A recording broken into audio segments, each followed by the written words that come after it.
ചെറിയ രാവിലെ എണീറ്റപ്പോൾ ചെറിയൊരു ചുമയും കോൾഡൊക്കെ ഉള്ളതുപോലെ ഒരു ഫീല്. എന്നാൽ ഒരു ചായ ഉണ്ടാക്കി കുടിച്ചാലോ എന്ന് വിചാരിച്ച് കിച്ചണിൽ കയറിയപ്പോൾ പുതിനയുടെ ഇലയില്ല.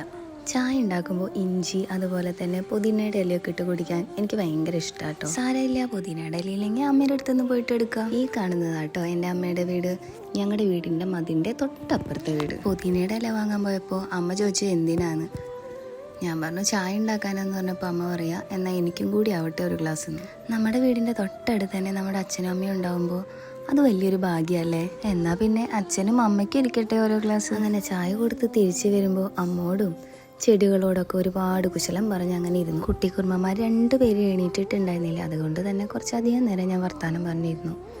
അല്ലെങ്കിൽ ഞാൻ എന്തെങ്കിലും ഒരു അത്യാവശ്യത്തിന് അമ്മയുടെ അടുത്ത് പോയി കഴിഞ്ഞാൽ വേഗം തിരിച്ചു വരും. കാരണം അപ്പോഴേക്കും എന്നെ കാണാതാവുമ്പോൾ ഇവിടെ കരച്ചിലും ഓളിടലൊക്കെ തുടങ്ങിയിട്ടുണ്ടാവും.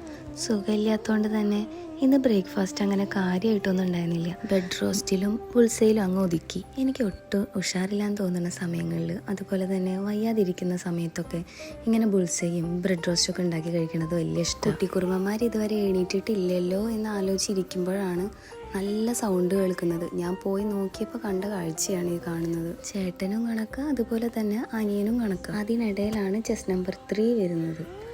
ഇനി എല്ലാ കാര്യങ്ങൾക്കും തീരുമാനമായി.